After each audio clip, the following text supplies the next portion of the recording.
Infanta Quezon, here we go! Alas 10 na ng umaga nang nakapag-decide kaming gumala ng walang eksaktong destinasyon. Kaya tara, samahan nyo kami. Para dire-diretso ng biyahe, nagpa-full tank muna kami sa Petron at umabot nga ng 316 pesos ang gas namin. Nag-stop over kami sa Antipolo para maglinis ng motor. 30 pesos lang yung ginastos namin dito, kasama na yung sabon pati yung pangbanlaw. Habang bumabiyahe, may nakita akong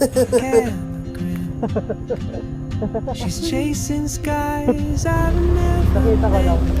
while I stay in my Ang sarap talagang bumiyahe kapag berdeng-berde yung paligid. Tapos sinamahan pa ng malawig na panahon. At napitikan pa nga ni Kuya. Napadaan nga pala kami sa tinatawag nilang lihim na lagusan. O di ba? Ang ganda. Alas 2 na ng hapon nang nakarating kami sa KM90 Little Baguio Botanical Garden. Marami nga palang iba't ibang spot dito na pwedeng kuhanan ng pictures. Dito nga pala kami kumain sa tabi mismo ng KM90. Marami silang iba't ibang putahe dito at ang napili namin ay lechong paksiw at syempre hindi mawawala ang paborito kong lugaw na may itlog.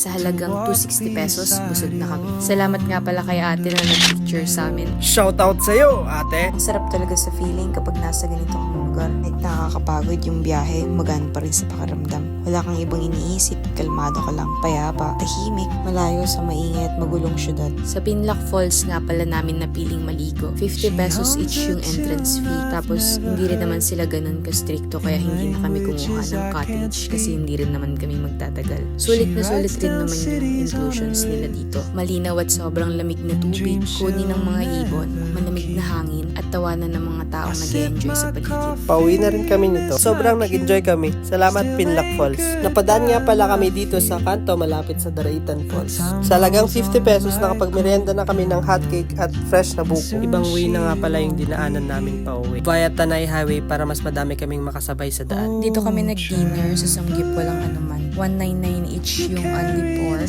only rice, and only side dish nila. Additional 80 pesos na lang sa only cheese at only juice. Uwian na! Uwian na! Hanggang sa muli! See you next ride! If I don't ask your name